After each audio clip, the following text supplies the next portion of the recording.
অখিল গগৈ জিন্দাবাদ জিন্দাবাদ জিন্দাবাদ ৰাইজৰ দল জিন্দাবাদ জিন্দাবাদ জিন্দাবাদ অখিল গগৈ জিন্দাবাদ অখিল গগৈ জিন্দাবাদ জিন্দাবাদ জিন্দাবাদ ইনকিলাব ইনকিলাব ইনকিলাব জয় অসম জয় অসম জয় অসম জয় অসম বিজেপি মুৰ্দাবাদ আৰএছএছ মুৰ্দাবাদ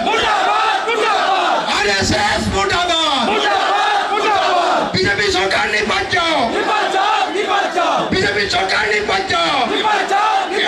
বিজেপি চৰকাৰ নিৰ্বাচিত ইনকিলাব ইনকিলাব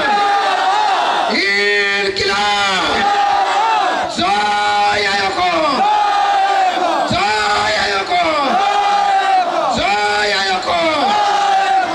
হয়নে এইটো কামতে মই লাগি আছো যে হিমন্তক 26ত খেদিম হিমন্তই অসমখন ধ্বংস কৰি পেলাইছে হিমন্তই অসমখনত জাতি আৰু জাতিৰ মাজত কাজিয়া লগাইছে হিমন্তই অসমখনত অশান্তি বিয়পাই দিছে হিমন্তই দুখীয়া মানুহৰ ঘৰ দেখিলে তেওঁলোকৰ বুলডোজাৰ পঠিয়াই ঘৰবিলাক ভাঙি দিয়ে হয়নে নহয় এখন চৰকাৰৰ আটাইতকৈ ডাঙৰ কামটো কি এখন চৰকাৰৰ আটাইতকৈ ডাঙৰ কামটো হ'ল ভোট দিয়া মানুহবিলাকৰ জীৱন আৰু সম্পত্তিৰ নিৰাপত্তা প্ৰদান কৰা হয়নে উল্টাই যি ভোট দিছে সেই জনতাৰ জীৱন কাঢ়ি লোৱা কামটোৱে কৈছে হিমন্ত বিশ্ব শৰ্মাৰ কাম সম্পত্তি কাঢ়ি লোৱাটোৱে কৈছে হিমন্ত বিশ্ব শৰ্মাৰ কাম যদি কৰবাত সংখ্যালঘু মানুহে নদী খহনীয়াত পৰি এক কথা মাটি যদি কৰবাত অকণমান চৰকাৰী মাটিত সোমাইছে হিমন্তৰ মাথাটো পাগল হৈ গৈছে লগে লগে সেই মানুহজনৰ ঘৰলৈ পুলিচ পঠিয়াই দিছে সেই মানুহজনৰ ঘৰ ভাঙি দিছে আৰু সেই মানুহজনৰ জীৱন সম্পূৰ্ণৰূপে ধ্বংস কৰি দিছে দিছে নে নাই ৰায় আৰে মুখেৰে ভালকে নেমাতাচোন আপোনালোকে দিছে নে নাই যদি দিছে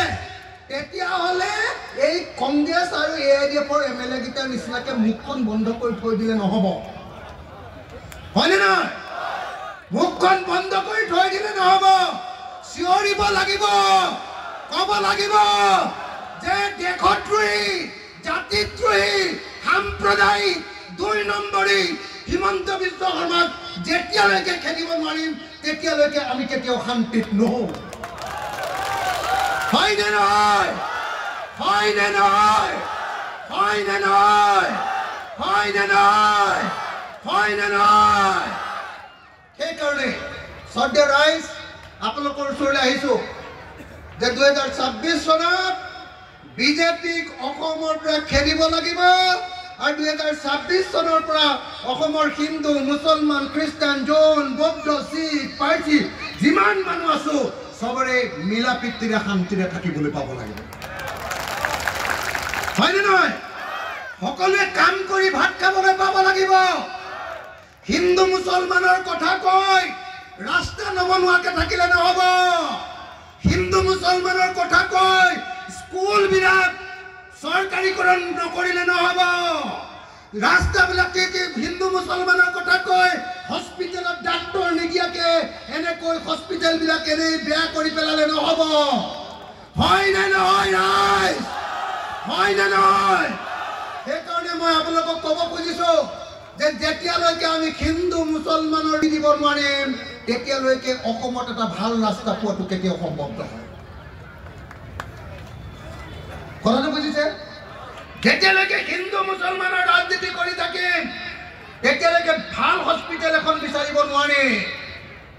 ভাল হস্পিটেল বিচাৰিলেই লগে লগে হিমন্তই হিন্দু মুছলমানৰ কাজিয়া লগাই দিব ইছু ড্ৰাইভাৰ হয়নে নহয়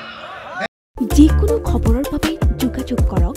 7099017330 অথবা 70990170